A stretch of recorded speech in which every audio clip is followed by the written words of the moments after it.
it. He gained 162 million followers by repeating a pretty simple formula. Find ridiculous videos of people exerting too much effort on the most basic tasks, then show how to do it in a much easier way. Can't believe he got that big, just from reacting to humans being dumb. I'm in danger. Even Kabi Lami himself stated, "My videos are simple and easy, but achieving a point of simplicity was actually very difficult." He gained just 9 views and only 2 followers during his first month on TikTok, which only grew to 4,300 after posting a crazy amount of volume. I was posting like 6 or 7 videos a day. His main type of content, widely relatable skits. Man, that's crazy. Seems pretty, pretty familiar, man. How about that? They were limited by a language barrier, as Kabi Lami only spoke Italian. I don't understand what he's saying. Someone translate it, please. I love your videos, but can you please do them in English? Kabi therefore devised a simple solution. Only make videos where he didn't need to talk. He'd state the fact that it's not spoken makes it a universal language. Every kid, every person around the world can see the video and get a laugh simply by watching the images. That's smart. Yeah, physical humor. Absolutely. Great point. Fortunately, KB was now basically limited to mocking cringy videos, although this worked unbelievably well as he began to celebrate milestone after milestone. 300,000, 400,000, 600,000, whilst his ability to silently clown on others only got better and better. He'd begin taking already viral videos and add an unexpected stitch to make them even funnier, leading to his first properly viral video, roasting a girl for her non-existent haircut. Our vengeance is yours. KB's respect from the audience was building higher and higher. It's just funny, like, everybody tries to take everything so seriously nowadays. This is fucking funny. What's the problem with that? How people find this funny? I don't understand. It's not funny as in some deep psychological, you know, like, I mean, this isn't like some like Dave Chappelle stand-up routine. It's just a goofy guy doing something that's funny for a few seconds. It's just a dumb kind of funny. There's not anything to it, right? It's just funny. It's simple and fun. It's a quick chuckle. Yeah. Control group created. Leading to a further 60 million views after roasting another TikToker for his strange shaving video. This then doubled to 130 million when he joked about a factory worker eating his chocolates. However, it'd be this. These are good. Yeah, this is good. Why are people mad? Harmony research complete. Video here that changed his life forever. Another planet joins the Unity. We'll consider it. He's gonna use his hand. Not enough crystal. Mocking the stupid life hack gained him 250 million views, repeated in another 4 videos, which followed a similar premise. Suddenly, every video was gaining at least 30 million views. This is good. Whilst his moves were being copied by famous soccer players. Kabi was called the wisest man to ever live. Yeah, exactly. It's a good formula. Yeah, it is. Jesus. You say so much without saying anything. It celebrated 1 million followers on the 22nd of February, which by the 23rd of May had grown to 50 million. Although with somebody calling this a big L for TikTok, there were people who weren't happy with Kabi Lami's fame. Judging by 46.2 million followers for what? And for being funny, for likes, for what? Look at this. Bro. Bunch of 30-year-old men getting here fucking mad. Just why the fuck? Like, this is it, bro. This is your average fucking hater right here. This is a good-looking dude, so we don't want to talk about him. But this guy, bald as fucking hell, talking shit. 8 million likes for what? For a chuckle. It's 8 million likes for a chuckle. Is it really that problematic to you? Does it really hurt you that much that people think this is funny? It's always the boomers who can't be happy for someone. Here's the reason why people like this get upset. They get upset about it because they see somebody like this guy who does something that's so fucking simple. It's so fucking easy. It's so obvious, but he does it in a way that people like. That's it. That's the reason. And again, there's a lot. Look at, you know, you could go back as far as, you know, Andy Warhol. Oh, wow, he's painting photographs of soup. Yep, that's right, and it worked. And people have a fixation on the meritocracy of success. And what I mean by that is that they don't like the fact that some people get successful doing things that are stupid. But remember what I just said before about markets. It's not up to you to determine what the market thinks is valuable. If the market thinks something is funny or valuable, then it is. It's that simple. It's not, people want to assign a value judgment to this because they think that it's unfair. 8.8 million likes for what people thought there was too much reward for too little effort, which can often... Who thinks like this? Like, think about, like, at the point in your life where you're worried that, like, this kid is getting a lot of likes on TikTok for something. What is this? White tooth? I don't know if I don't think race is really a factor here, to be honest. People say the same thing about other people that are different races too. I'm sure for some of them it is, yeah, definitely. But like, I don't think that's really a causal factor. Could be, sure, but not as like a norm. Jealousy, things like this. Yeah, bald guy's probably on his late 40s thinking about retirement and he can't afford it. Yeah, and then he sees this kid open a door and he's like, oh my god, this is so unfair. And turn into a person becoming hated. Take, for example, the Haktua girl. Yep. She's not disliked because she's a rude or terrible person. She's disliked because her success hasn't been earned. And it's like, the thing is that the idea of earning success is a fixation that only people who are unsuccessful have. You're not going to see somebody who's massively successful, who's doing something very well, focusing on whether somebody else has earned that success or not. The fixation on shoulds and shouldn'ts and deserves and doesn't deserves. This is a childish concept that is invented by people that are trying to rationalize why the world is unfair. That's what it is. And the people that do that are kids.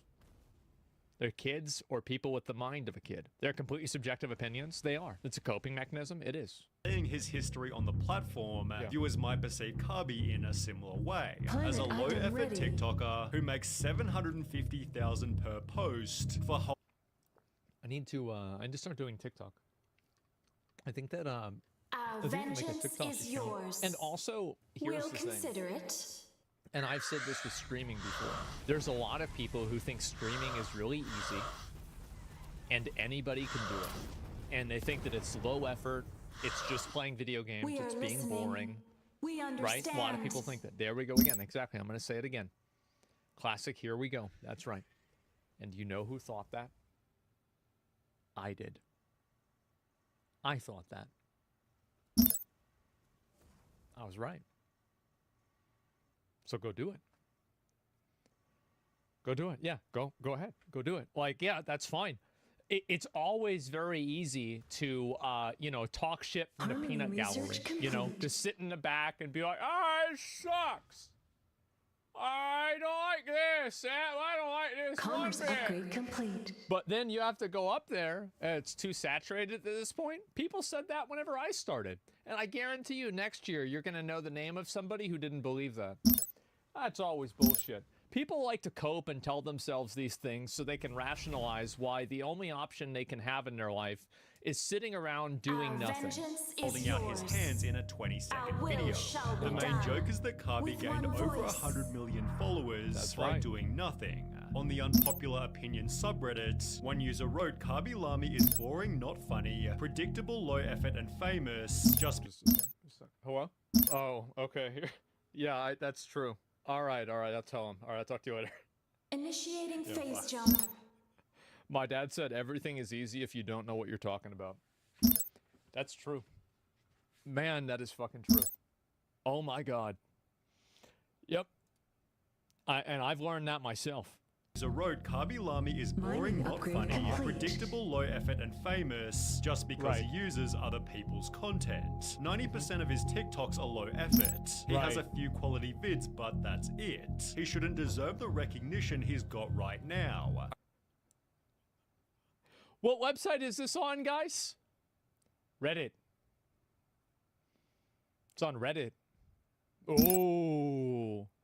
Oh, it's on Reddit. Oh, shouldn't deserve. This is what I said, bro. Like, the moment I hear those words, I know I'm dealing with a loser. That's it. I really have nothing against the guy, just that Clearly. Are some people who put real effort and can't get through, and I don't think that's fair. Oh my god. Oh, Jesus. I wish that I could go through and read some of these people's profiles. Because I think that, like, basically, I think most people have viewpoints like this, but these viewpoints are circumstantial around their own life circumstances. So, like, I can't get a job. I need to pay my rent. I see this guy that makes a lot of money on a TikTok. Now I'm mad. So it's actually not about him. It's not about what content he's doing. It's about them and being upset that the world isn't congruent with their worldview. Who said life is fair? It's not. It's human nature. It is. It is human nature. But it's still embarrassing. Would you say barriers to entries are low? Of course, the barrier to entry for making content is low. You can just make something and put it on YouTube. Yeah. I would never imagine there's so many, though. You never imagine there's so many people like this. So here's the problem, and this is why it happens.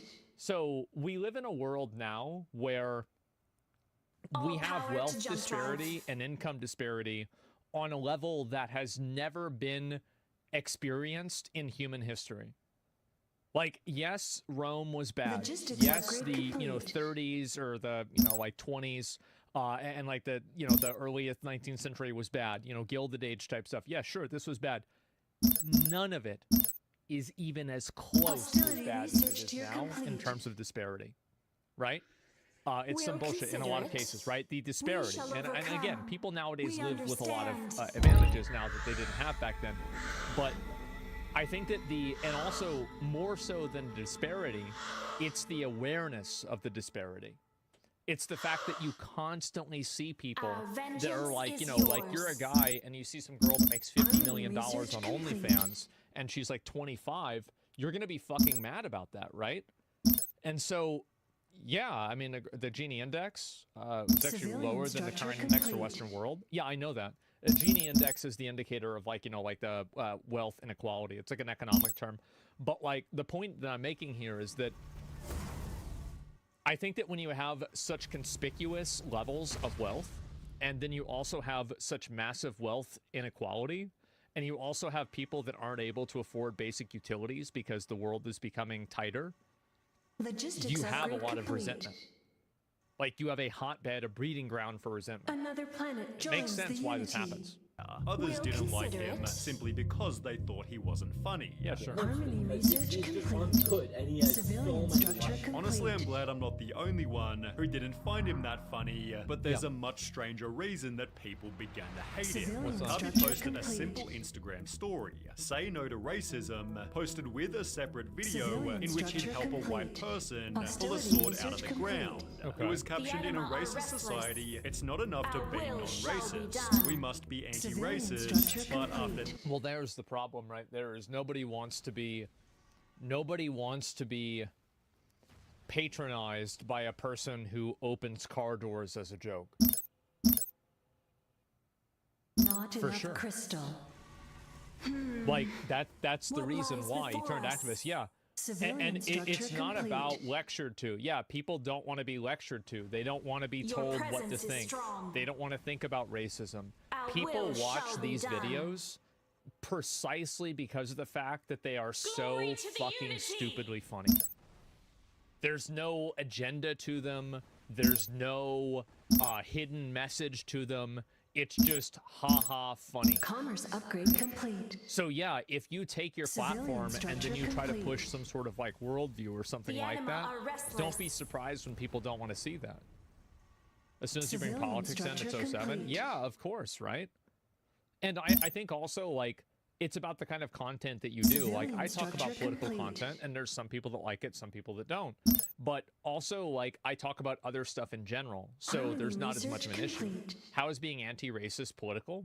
Because people don't want to be reminded of racism when they're just trying to watch a funny video, and they're being confronted with, like, now we're like, the idea it's not enough to be non-racist, we must be anti-racist. What this is doing is it's telling you to do something.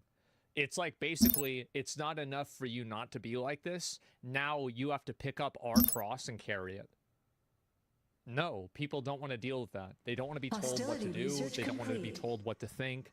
They don't want to be talked down to. They don't want to be patronized. They just don't like being treated that way. It's that simple. With one voice. It's literally that simple. So, and it's not about, and this is the problem, right, is that you have this idea where it's like, oh, but it's a good thing, right? It's a good message. That's not the point. The point is they don't want to hear it. They just want to relax. They don't want to think about this. We're sick of being preached at? Yes, people are sick of being preached at. It's that simple.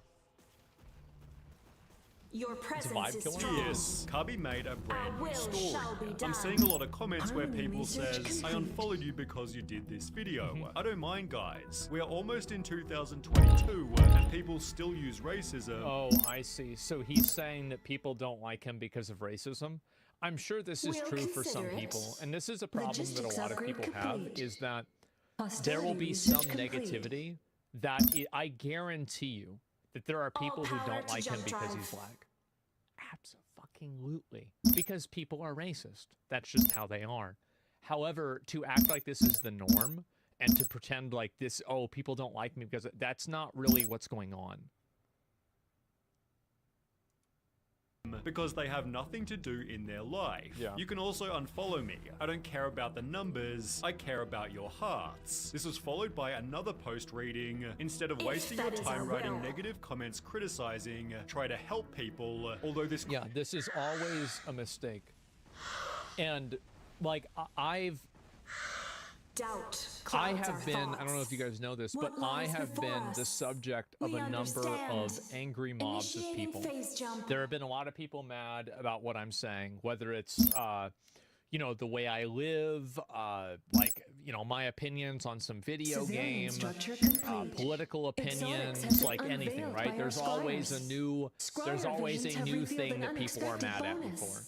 And what I've learned is that you will never win people's approval by trying to win their approval. You will never convince people that you're right if they've already decided that you're wrong. That's it. It's impossible. Because why would somebody want to admit defeat? You have to just keep making content. Yeah, just ignore it. So unless I can make content that makes the hate and negativity entertaining, then I don't generally talk about it. And you might have noticed this, but I very rarely try to actually justify my actions. Like, if somebody says I did something that's racist, I'll say, sure, I know, yeah, that's just what I do. You know, because the moment that you try to justify yourself and you try to, like, explain yourself to people, then you, what do you call it? Then now you're losing. Right, Based? Yeah, exactly. The anima are I have to glove fist. Yeah, own it. Yeah, exactly. Well, it's also about, like, not taking it seriously. Because the moment that you start taking it seriously and you start talking about it in a real way, what you do is you give it oxygen. Is now you're providing a platform for it, you're talking about it, and you see, by the way, that my strategy works. That's how Trump won the election in 2016, never apologize. Yeah, you never apologize.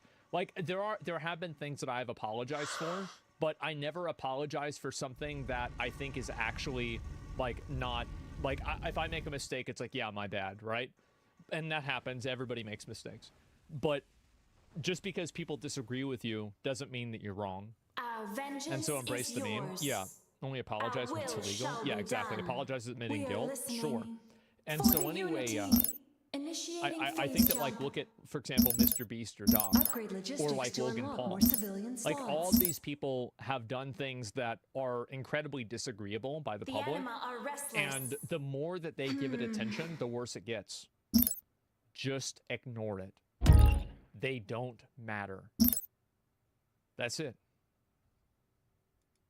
Controversy only ended after being overshadowed by a brand new scandal. Comments began to appear on his videos. I hope this man beats Charlie. Kirby's more talented than Charlie. I have a feeling that he might pass Charlie. Charlie D'Amelio was TikTok's most followed person, although Kirby was right behind her with only 4 million less. Charlie losing her title therefore became a possibility, resulting in a war between the two creators. People began devising strategies to make Kirby the most followed. If you want to help, start commenting Cabby to #1 on every video that you see on your FYP. Charlie's fans fought back, writing, "There's no way people actually support Kirby Lamy. He's literally racist and sexist. He body shames people."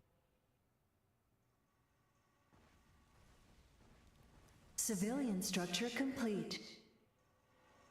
What a stupid platform. What a stupid fucking... Bro, there's no way this girl writing this isn't 13.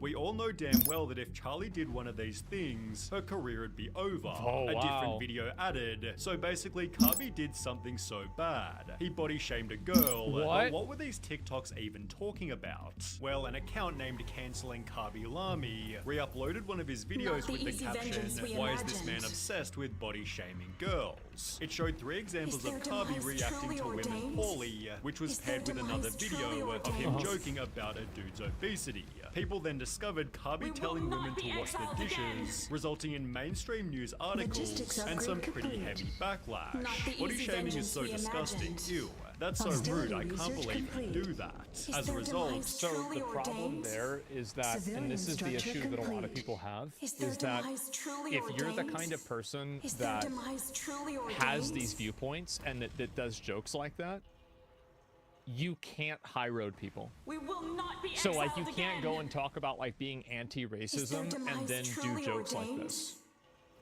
Because it's like now you're playing both sides. Glory to the unity! Kirby lost 400,000 followers before the day was over, although people then recognized what was going on. They're canceling Kirby because he's gonna pass Charlie. Kirby therefore regained 1.5 million followers the very next day. Nobody gives a fuck about this stuff. Here's the thing, is that mentally ill teenage girls on TikTok don't matter. They don't. Structure complete. Yes. It doesn't matter, like, wow, there's somebody who's mad about you. Who cares? Who gives a fuck? Numbers, Andes. Yeah, exactly.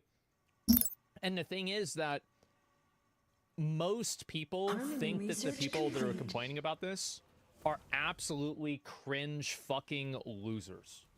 Like, the biggest losers in society are the ones that sit around and try to cancel other people for doing something that they disagree with. The biggest group of losers. So, and also, like, the reason why people don't like them is because they're telling them what to do. They're saying you shouldn't like this content, and then they're trying to shame them for liking that content. Nobody wants to have that happen to them. Yeah, Karen. Yeah, exactly. You and Mr. Beast work under an umbrella to change society. What's your goal, though? You're talking about the Night Media thing? Your presence is strong. I know there's a lot of people that try to make agendas like this. Restless. So, Mr. Beast isn't a part of Night Media. He left Night Media quite a while ago, actually. So that actually isn't true anymore. Yeah, you just retarded. You don't know what you're talking about. You think you do, but you don't. And so anyway, why are there so many retarded people? Because one of the most appealing things for people on the internet is to think that they're smart. There is a larger audience of stupid people watching things to make themselves think that they're not stupid, more than anything. And also, this is an example of that to an extent. Wow, these people are so stupid. Telling dumb people that they're smart and actually it's a big conspiracy is super popular. Dunning-Kruger effect? Yeah, basically, right? Chances for unban request? Yeah, maybe. We'll see what happens. But anyway, yeah, nobody wants to be told what to do or what to think. More credits are required. Ironically, helping him become the most followed TikToker. Although Kabi Lami's reputation has been trending downwards ever since that day. Bro disappeared from my FYP after he became the most followed on TikTok. Yeah. Ever since he passed Charlie, he's not been on my FYP, also being noticed by Noah Glenn Carter. Because he's basically done nothing since becoming #1. Like, he never even made a video celebrating or acknowledging that he was now the #1 most followed TikToker. And since becoming #1, he's posted once, maybe twice. So he was right whenever he said he didn't care about getting viewers. Yeah, I think that's fucking based. He hit #1 on the whole platform, and he didn't even make a video about it? Bro, that's so based. Is yours. What do you mean? That's awesome. Twice a week. As mentioned, Kabi went from making 6 or 7 videos per day to basically never posting. He instead began to state, I want to make films. This is my main objective. I've wanted to make movies since I was a child. Well, this is a mistake. I think that if you tried to go and... like, making movies is very different than doing skits. And being able to understand, like, different types of media is a really big challenge. And you see this a lot with, like, people on YouTube and also with people that are on Twitch, is that the way that you make a YouTube video isn't the way that you make a stream. And the way that you do TikTok isn't the way that you make a YouTube video either. So you have a lot of people who don't really understand about... They don't understand how to, like, operate in different types of markets, right? He can learn it, though. Yeah, and I, by the way, like, oh, wow, you think there's a market for physical humor? I don't know. Let's ask Charlie Chapman or Mr. Bean. Like, yes, there absolutely is. Gallagher, right? I mean, there's a million fucking examples of physical humor being massively popular. So it's not like he can't do it. But at the same time, being good at doing TikTok doesn't really qualify you to do films. Almost implying he was better than his TikTok audience. When he did post a video, it was often just an ad. Kabi did promotions for Airbnb, Hugo Boss, even Facebook, and by disrespecting his audience with loads of different ads, the audience would also lose respect for him. He used to be so famous. How did bro get forgotten? Yeah, I think this happens with a lot of things. People don't like to see a lot of ads. I mean, I think that seeing ads is okay sometimes. But I think the problem is that when it becomes the majority of the content, or people feel like the content isn't authentic, I think, and this becomes even more important on, like, TikTok, because TikTok capitalizes on, like, the naive parasocial relationship in a way that other platforms that have older audiences don't really do anymore. So there's a lot of people on TikTok that actually think that the TikTokers that are really popular have basically the same lives as they do. Even though they have, like, whole studios where they record 7-second videos on. But they don't understand that because they're kids. So when you start breaking that wall and, like, start advertising a lot and doing this stuff, it stops and, like, you know, being, like, famous and it's like, oh, I'm at this big place. For a lot of people, it kills that relatability for obvious reason. People started posting TikToks such as, maturing is realizing that Kabi Lami was never funny, and that whole race for him to Charlie was lame, as well as, bro, can we all agree that Kabi Lami wasn't even funny? We just wanted him to pass Charlie D'Amelio in followers, which on its own gained almost 1 million likes. I mean, sometimes he was low-key funny, but it got old real quick, hinting at Kabi's next problem. As far back as 2021, people were already stating, it's the same thing every single time. I know exactly what's gonna happen in each goddamn video. Honestly, Kabi's videos were funny at first, but the joke got old after a while. This is also a big problem that a lot of people have, is that it's hard for them to, like, reinvent their content and reinvent themselves. Like, and this has been something that, like, I actually think that, like, for me, I'm not trying to, like, you know, but I actually think I do a really good job at this. Because if you look at my content from 2 years ago, it's very different than my content is now. And if you look at my content 2 years ago, it's very different than my content was 4 years ago. And if you look at my content 4 years ago, it's very different than my content was 6 years ago. And I think that continuously evolving and changing what you're doing is necessary in order to maintain an audience. And it's not like a lot of big changes in a lot of cases, but it's small things that readjust you in a way that keeps it fresh. React Mana? Well, there's different things, right? Playing different games. It's called adaptability. Yeah, you have to be able to adapt in a market like this. That's just how it is. So you're trans? I guess so. It's really funny at the start, but his joke is getting old. He never does anything else but these kind of videos. Well, now it's 3 years later, and the joke still hasn't changed. Yeah. His lack of changing content becomes a lack of growth, for which the audience trashes him in comment after comment. But it's... Yeah, I think this is so weird. Like, the guy got really, really popular. He had a huge success story, right? He did really, really well. And now he's not that popular anymore because this was obviously in 21. This is like at the peak of COVID. Like, it's just hype beast standees. Like, this happens anytime that like a stream gets really popular. Have you guys ever noticed this? That there's like the type of viewers that will watch streams because they get a lot of viewers. And then when the stream stops getting a lot of viewers, those people will turn toxic and turn on the streamer. Have you guys seen this happen? Yeah, viewership Andes, exactly. And the you fell off Andes, yeah, exactly. And they type the view count all the time, exactly. And like for me, I very much I hate them, right? Because like they don't ninja, obviously. Well, for everybody, right? It's that way. And so yeah, the 40K, I'll say exactly. It's like, oh yeah, there's this many viewers, like it's good stream. Like, it's a huge problem on social media, like the bandwagoning that people have. And I think that on Twitch, it's the worst. It's so bad on Twitch. They do it all the time for you on your channel. Yeah, well, they do, and then they just get banned, Hostility research complete. Pretty simple. Yeah, because I see somebody doing it, and it's like, oh, wow, that's weird. Okay, you know, you're banned, right? That's it.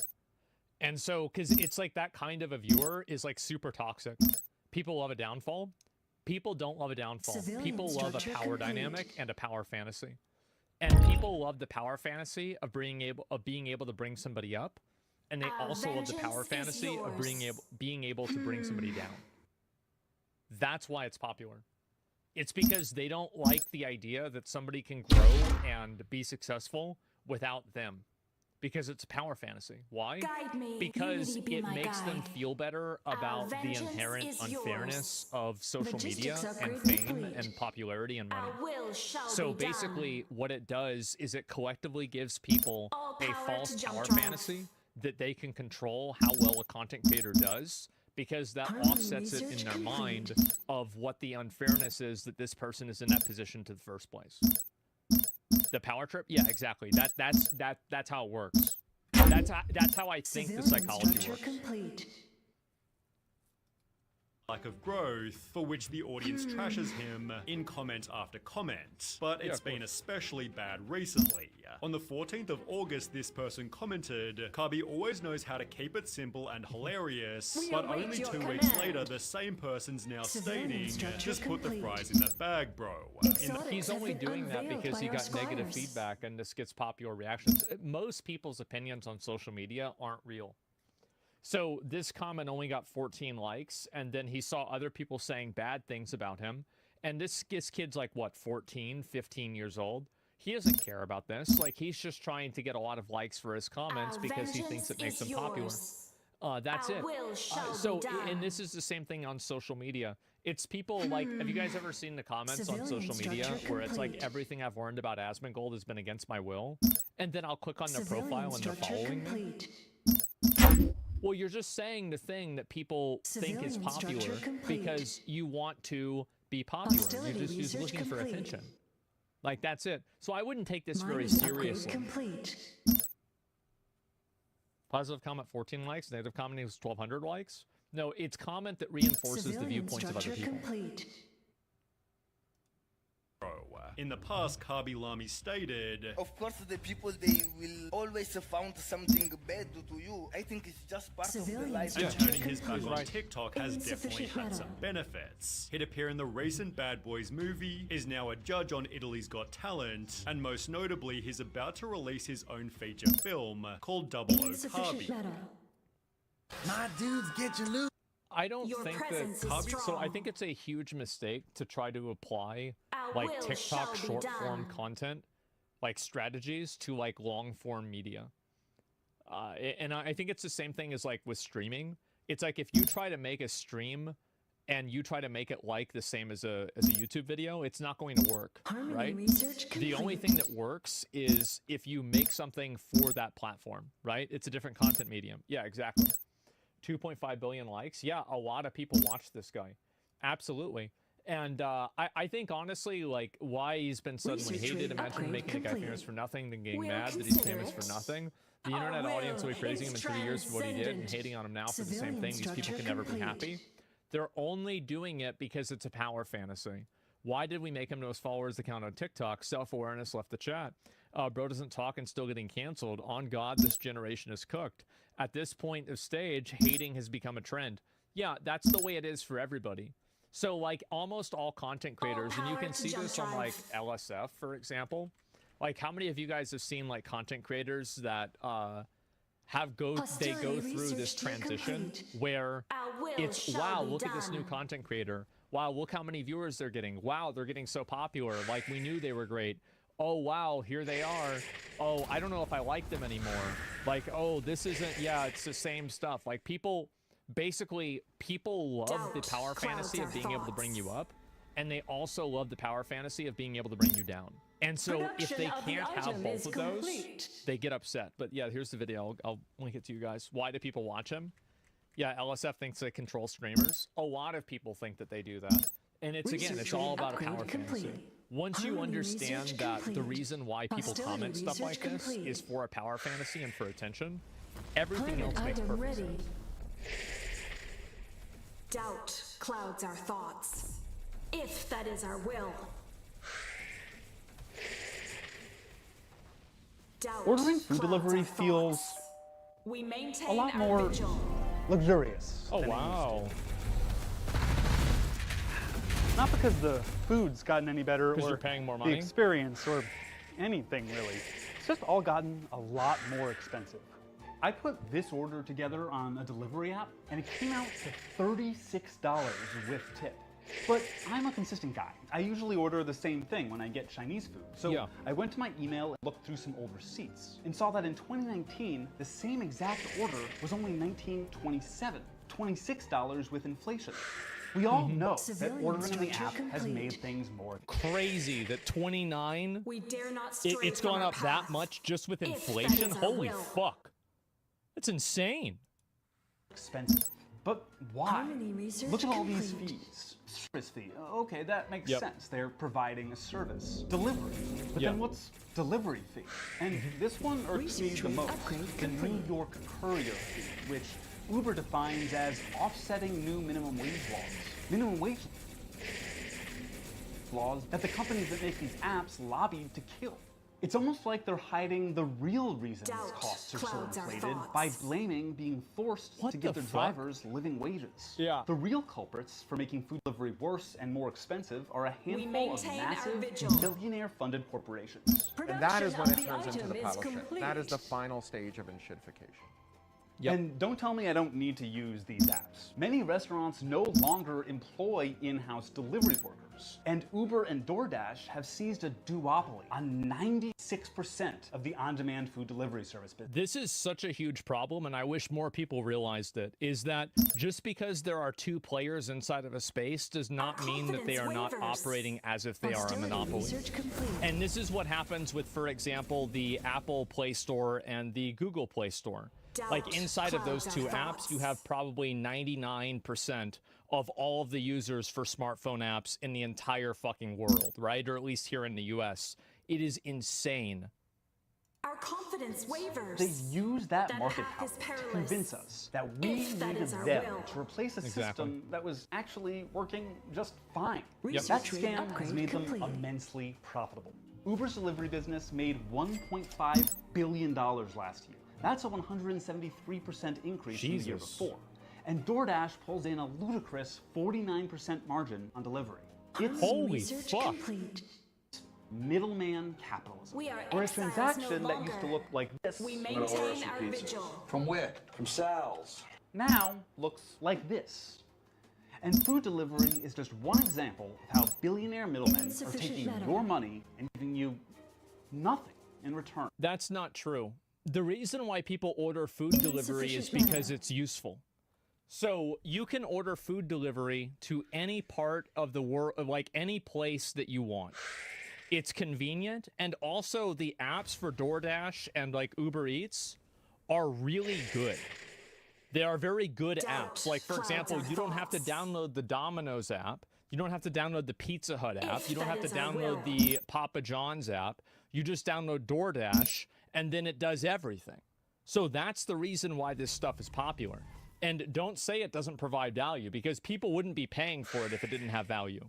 It's just that you think the value is maybe overstated, or you think people shouldn't be spending that much money, but there is absolutely a value that people are getting out of this, because that's the reason why they're spending money on it, right? If there was really no value, nobody would be buying it. It's just that simple. Convenience cost? Yes, exactly. And the fact that you only have to use one app, if you think of it, so this is like a problem with like a free market, is that in a free market, it's better that Taco Bell or all the pizza places have their own app, right? Domino's has their app, Pizza Hut has their app, you know, Papa John's has their app, Mr. Gotti's has their app, like, and all these places have their own app. This is better in a free market, but oftentimes the user and the consumer cannot perceive that that's better. It's not better in their mind. Why the fuck would they care about that? You see what I'm saying? Some of them give better benefits? Yeah, exactly. Do you remember these ads from when the early iPhones came out? If you want to check snow conditions on the mountain, there's an app for that. Yep. If you want to check how many calories are in your lunch, there's an app for that. Right. Yep. There's an app for just about anything. 3G. That catchy slogan symbolized a promise. Whatever you need, there's an app for it. Right. The examples in the ad were for things that were handy to have a new tool for. Absolutely. And the transactions were simple. Either the apps cost $1 or a couple of bucks, other than the infamous I'm Rich app, which cost $1,000. Like 10 people bought that, I remember. Or charged some subscription fee. But importantly, most of what the apps did just existed on your phone. Existing web retailers like Amazon slowly began introducing apps, but there weren't many apps that provided real-life services for money.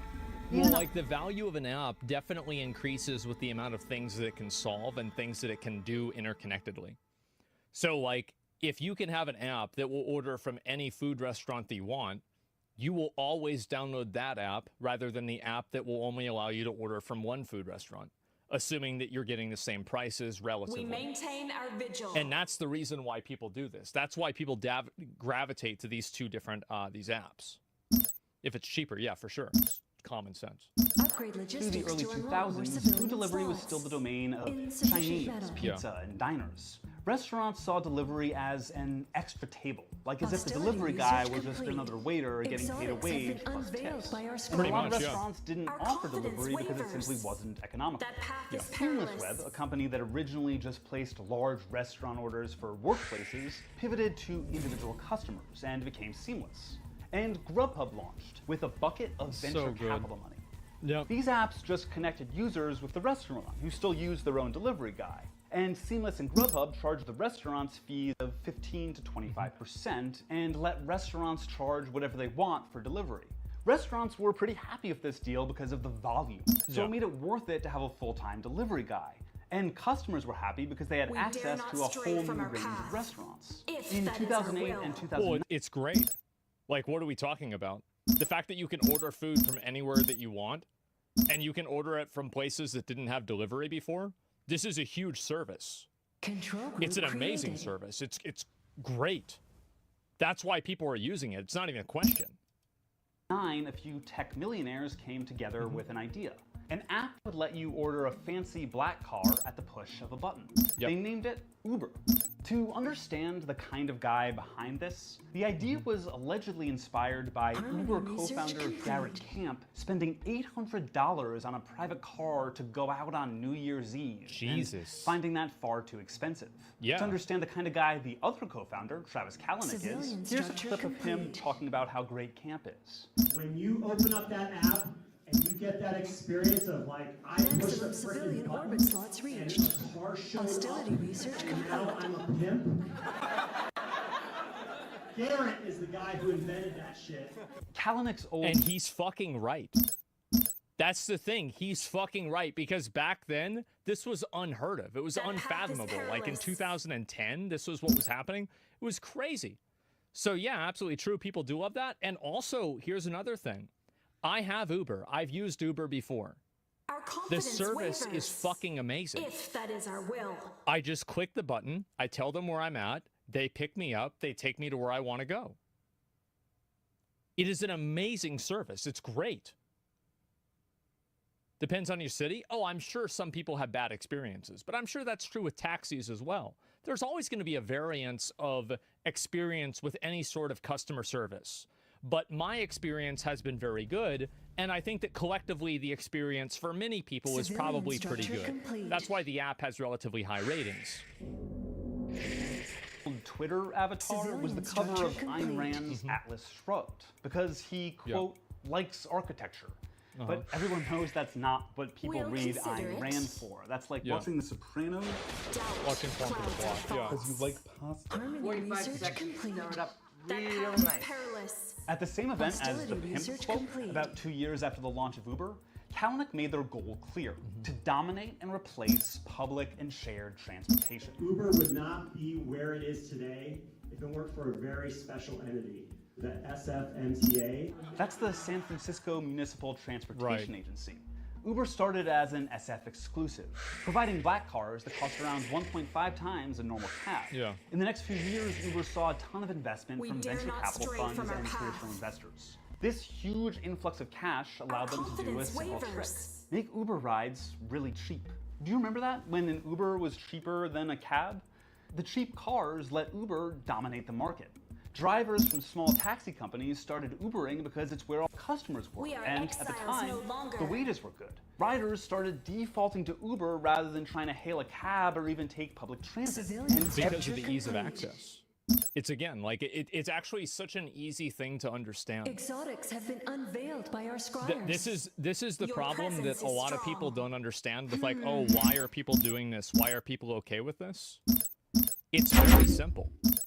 It's because the service and the product is very good. And from the consumer perspective, like the individual consumer perspective, you're not thinking about the market, you're not thinking about how this affects an industry. You're thinking about, what does this person do when they open the app? That experience is S tier. Everyone had the app on their phone. Uber had seized the market. Yeah, of course. And they had their eyes on another market, food delivery, in 2014. But it doesn't make any business sense. The rides were cheaper than it possibly could cost to pay the drivers, cover other expenses, and still make a profit. How does any of this work? What's the business model? Cory Doctorow has a word for it. Winchification is a theory I came up with to describe how platforms decay. By platform, he means Web